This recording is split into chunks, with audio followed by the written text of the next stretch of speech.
Paalala mga paps sa mga anak na bata. Bantayang mabuti ang ginagawa ng inyong chikiting. Isa kasing paslit sa Cebu ang may matagal ng iniindang pananakit sa tenga. At dahil pala yan sa bumarang shells dito. Para bigyan ng mukha ang balita, Mobile Journal Yeda Pascual.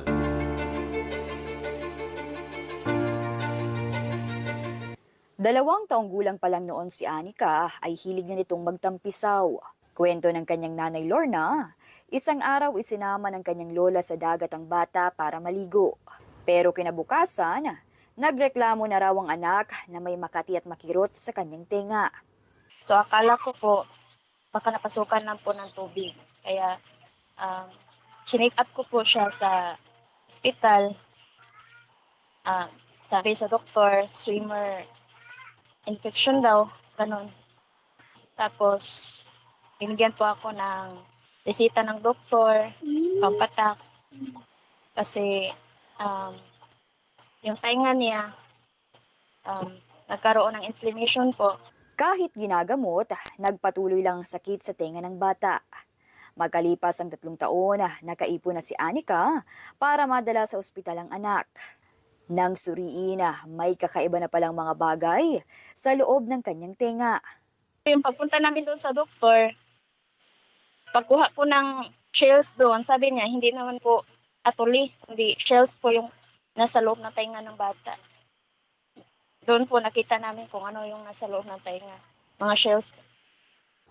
Sa ginawang irrigation at pag-vacuum sa tenga ni Anika, may nakuhang mga basag na shells.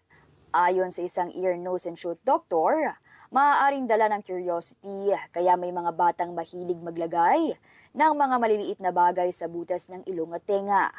Na kadalasan, hindi sinasabi sa magulang. Pero may mga senyales daw na mapapansin. Pag kami nilalagay na foreign objects sa ilong, after a few weeks, makapansin ng mommy, laging sinisipon, tapos ang baho ng hininga.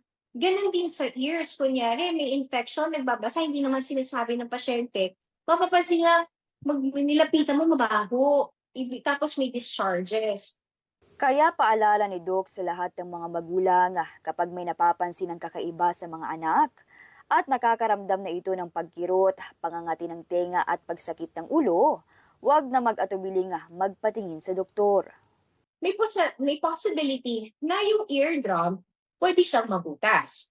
Tapos, kung nabutas siya, hindi natitreat, yung infection nandun lang, hindi nawawala. So, mangyayari doon, lalong lumalaki yung butas ng tympanic membrane. Once we lose our hearing, we cannot bring it back to normal. May mga niresetang gamot na kinakailangang wilhin para kay Anika. Kaya humingi po ng inyong tulong ang kanyang ina. Siguro yung follow-up check-up na lang po ng anak ko kung yung tainga niya, di na po babalik yung pangangati at sakit na sa tainga niya. Ako po si Mobile Journal Yeda Pascual na nagpapaalala na ang bawat may karamdaman ay kailangan din ng kalinga.